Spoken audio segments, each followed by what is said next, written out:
Probably should have marked this ahead of time, right?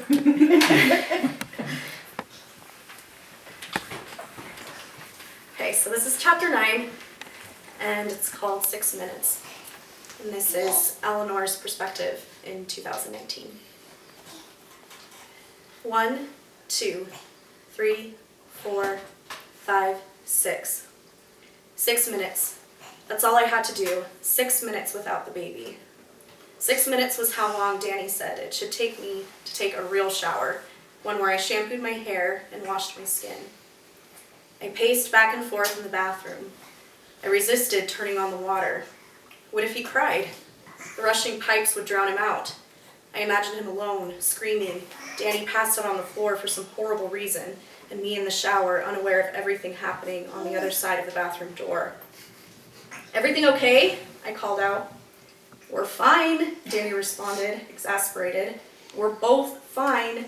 Take a shower, you stink. This was true. I checked my phone. 6:43. 1, 2, 3, 4, 5. 5 more minutes. I stared at the tub and listened carefully for the sounds of a fussing baby.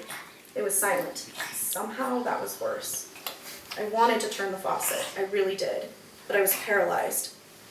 My head spun with images of that tiny body, breathless on the floor. Danny was gone. Where did he go? Danny? I threw open the door and bolted into the living room. Danny was on the couch with a sleeping yellow bundle in his arms. Eleanor, Danny admonished me with his eyes. He's fine. You've been apart longer than this before. I knew that. I knew this made absolutely no sense. I felt foolish. Danny was more than capable. Mark was fine. I returned to the bathroom. 6:45. 1, 2, 3. I'm resetting the timer, Danny called, and I'm not going to start it again until I hear the shower running. 1, 2, 3, 4, 5, 6. I tried to picture Danny and Mark on the couch, safe, awake, asleep, content. My mind fought against the earthquakes of calamity that appeared in my imagination, an irrational battle of fears and reality. Illogical, but logic didn't stop anxiety. I turned the faucet knob slowly, letting a small trickle of water free. I listened. 1, 2, 3, 4, 5, 6. I turned the knob again. 2, 3, 4, 5, 6. A little more. 4. More. 5. Once more. 6. I lifted the shower plug, and water rained from above. I tiptoed to the door, opening it a crack and pressing my ear towards the hallway outside. Danny cooed and shushed softly, and maybe I heard a tiny baby sigh. I wasn't sure if it was in my head, but it was enough comfort for me to start getting undressed.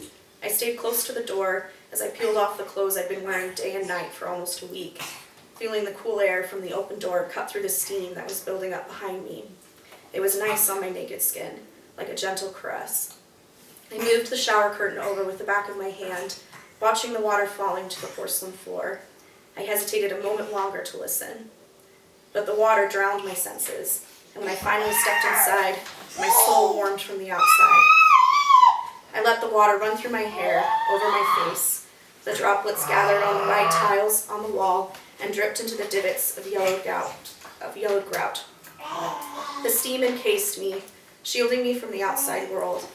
I sat down in the tub, letting the water drum along my spine and drip down my head and off my hair. There were pools and rivers in front of me, sparkling with miniature splashes, and I fell into a trance, watching the dancing beads of bonded hydrogen and oxygen molecules, picturing the atomic world within each wonderful drop of mist.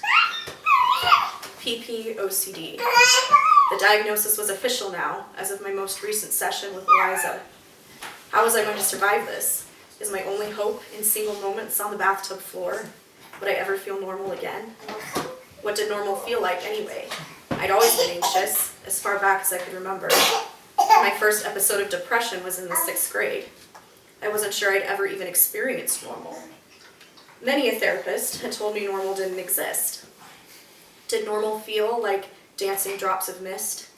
Did it feel like bonded molecules, perfectly organized into what you're meant to be? a dancer on a clean stage, moving easily through the air, molecules of carbon and oxygen parting the way for a body of bonded structures. I long to have the energy to dance like drops of water, bouncing off the rivers by my feet. I opened my hand and let them fall into my palm, then spill off like sand. I wanted to be one with them, the molecules of water, so clear in purpose, so easily fulfilled. A light tap on the partially open door brought me out of my head. "You did it," Danny spoke softly, but loud enough to hear over the cascade around me. I think I can do a little longer. I don't know what force released me to speak those words, but I longed to hold on to this moment, to not think about what lay beyond that door, to keep the battle at bay a little longer. I would pretend for this moment there was nothing beyond me. "That's wonderful." Danny sounded relieved. "Just come out whenever you're ready." Does normal feel like being ready?